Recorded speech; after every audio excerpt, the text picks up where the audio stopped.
अध्याय 37 अध्यायमा म केही थोरै मात्रै वैधानिक विषयहरू उप प्रारम्भिक दृष्टिले समालोचना गरेर चावडीको भव्य समारोहको वर्णन गर्नेछु। प्रारम्भ। जीवन अनुरूपकै अवर्णनीय गति र कर्महरूको कार्यक्रमले पनि निरन्तरता लिने श्री साई धन्य हुनुहुन्छ। कहिले त उहाँ सम्पूर्ण सांसारिक कार्यहरू गरे पनि तिनमा लिप्त नरहने कर्मकाण्डी जस्तो देखिनुहुन्थ्यो भने कहिले आत्मज्ञानमा नै डुबिरहनुहुन्थ्यो। कहिले उहाँ अनेकौँ काम गर्दा गर्दै पनि ती कामले नबाँधिएको जस्तो भएर नै रहनुहुन्थ्यो। हुन त कहिले कहिले पुरै निष्क्रिय जस्तो देखिनुहुन्थ्यो तापनि उहाँ अल्छी हुनुहुन्थ्यो।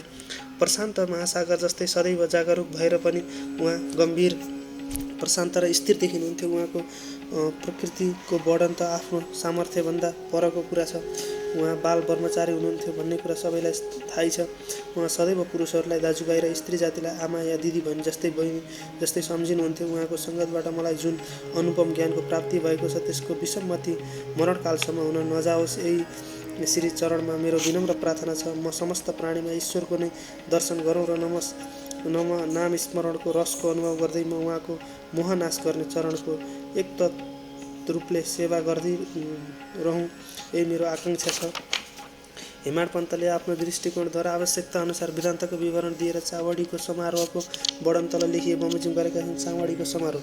बाबाको सुत्ने ठाउँको वर्णन पहिले नै भइसकेको छ। उहाँ एक दिन मस्जिदमा र अर्को दिन चावडीमा विश्राम गर्ने गर्नुहुन्थ्यो। यो कार्यक्रम उहाँको महासमाधिसम्म चलिरह्यो। भक्तहरूले चावडीमा नियमित रूपले उहाँको पूजाआजा 10 डिसेम्बर 1909 देखि आरम्भ गर्न थालेथे। अब उहाँका चरण कमलको ध्यान गरेर म चावडीको समारोहको वर्णन गर्दछु। यो दृश्य यस्तो मनमोहित पार्ने थियो कि देख्ने मान्छे रोकिएर बस्दथे र आफूलाई नै बिर्सेर यो दृश्य कहिल्यै मेरो आँखाबाट नहटोस् भन्ने प्रबल इच्छा गर्दथे।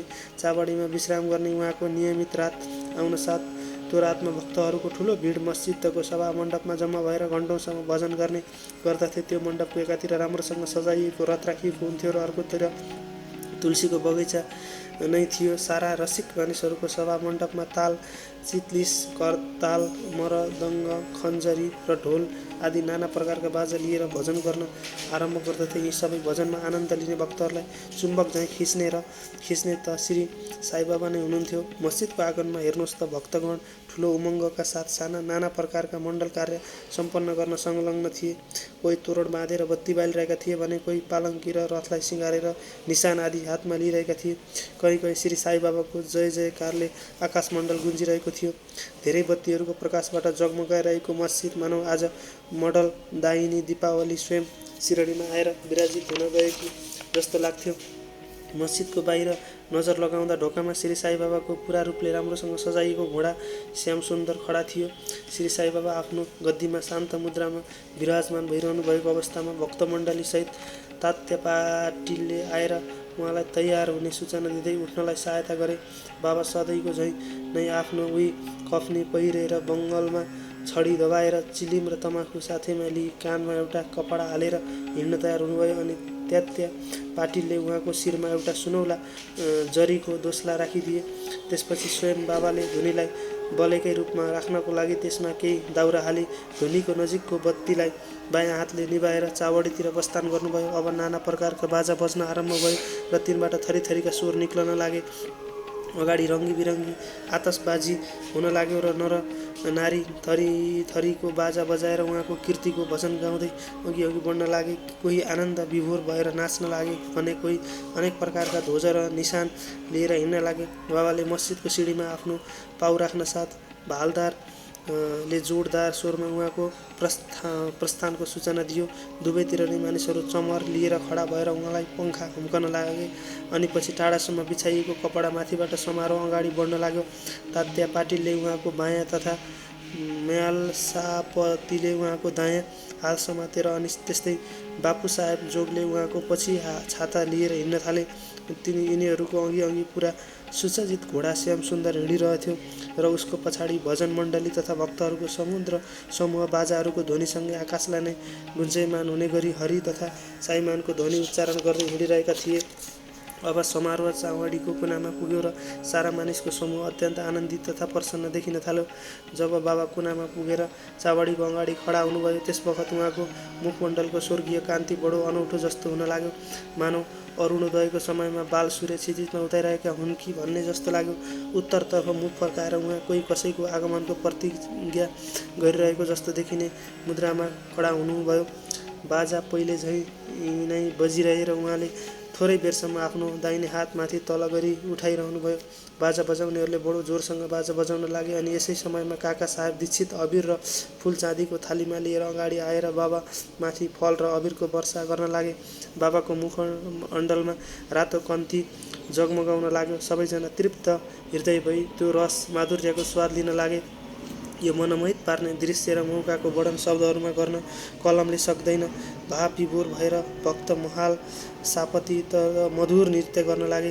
तर बाबाको अविचलित एकाग्रता देखेर सबै भक्तहरूलाई ठुलो आश्चर्य हुन लाग्यो। एक हातमा लालटिन लिएका तात्या पाटिल, बाबाको दायाँ र आभूषण लिएका महाल सापती दायाँपट्टि हिँडे। हेर्नुहोस् त, कस्तो सुन्दर समारोहको शोभा तथा भक्तिको दर्शन भइरहेछ। यो दृश्यको झाँकी हेर्न नै हजारौँ नरनारी, के धनी के गरिब, सबै त्यहाँ जम्मा भएका थिए। अब बाबा बिस्तारै चालले अघि बढ्न लाग्नुभयो र उहाँको दुवैतर्फ भक्तगण भक्ति भावसहित सँगसँगै हिँड्न लागे र चारैतिर प्रसन्नताको वातावरण देखिन लाग्यो। सम्पूर्ण वायुमण्डल पनि खुसीले लट्ठ भएर यसरी समारोह चावडी पुग्यो। अब यस्तो दृश्य भविष्यमा कसैले देख्न सक्ने छैन। अब त केवल त्यसको सम्झना गरेर आँखा अगाडि त्यो सुन्दर अतीतको कल्पनाकोले आफ्नो हृदयको प्यास शान्त गर्नुपर्नेछ। चावडीको सजावट ज्यादै राम्रोसँग गरिएको थियो।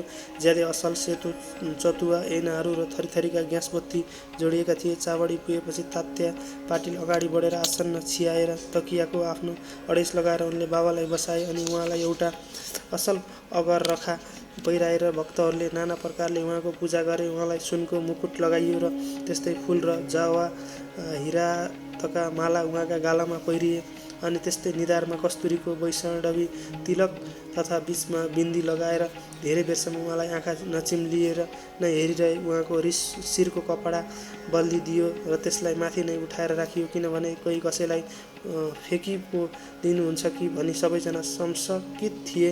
तर बाबा त अन्तर्यामी हुनुहुन्थ्यो। उहाँले भक्तहरूलाई उनीहरूको इच्छा अनुसार पूजा गर्न दिनुहुन्थ्यो। यी आभूषणले सुसज्जित भएपछि त उहाँको शोभा बढ्न गर्न नै नसकिने थियो। नाना साहेब निमोडकरले बीचमा एउटा झुन्डिएको छडी भएको गोलाकारको एउटा सुन्दर छाता ओढाए। बापु साहेब जोगले एउटा सुन्दर चाँदीको थालीमा पाउ पखालेर अर्घ्य दिएपछि उत्तम विधिले उहाँको पूजा आजा गरी उहाँका हातमा चन्दन लगाएर पानको बिँडा दिए अनि उहाँलाई आसनमा राम्रोसँग बसालेर तात्या पाटिल तथा अरू सब भक्तगणले उहाँका श्रीचरणमा आफ्नो शिर झुकाएर ढोगे। जब उहाँ तकियाको अडेस लगाएर बस्नुभयो अनि भक्तगणले दुवैतिरबाट चमर न पङ्खा डोलाउन हम्कन लागे। समाले चिलिम तयार गरेर तात्या पाटिललाई दिए। उनले एक सर्को लगाई चिलिम धपक्क सल्काएर बाबालाई खान दिए।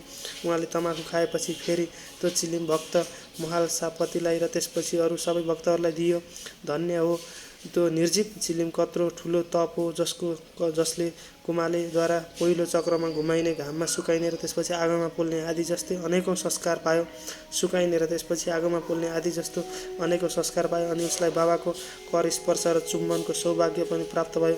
जब यी सब कार्य समाप्त भयो अनि भक्तगणले बाबालाई फूलको मालाले भरिपूर्ण गरेर सुगन्धित फूलका झुप्पा पनि उहाँलाई चढाए। बाबा त वैराग्यको पूर्ण अवतार नै हुनुहुन्थ्यो। उहाँ ती हिरा जवाहरात र फूलका माला तथा यस प्रकारको सज धनमा कहिले अभिरुचि लिने खाले हुनुहुन्न थियो र भक्तहरूको सच्चा प्रेम बसको कारणले नै उनीहरूको इच्छा अनुसार पूजा गर्नुमा उहाँले कुनै आपत्ति उठाउनु भएन।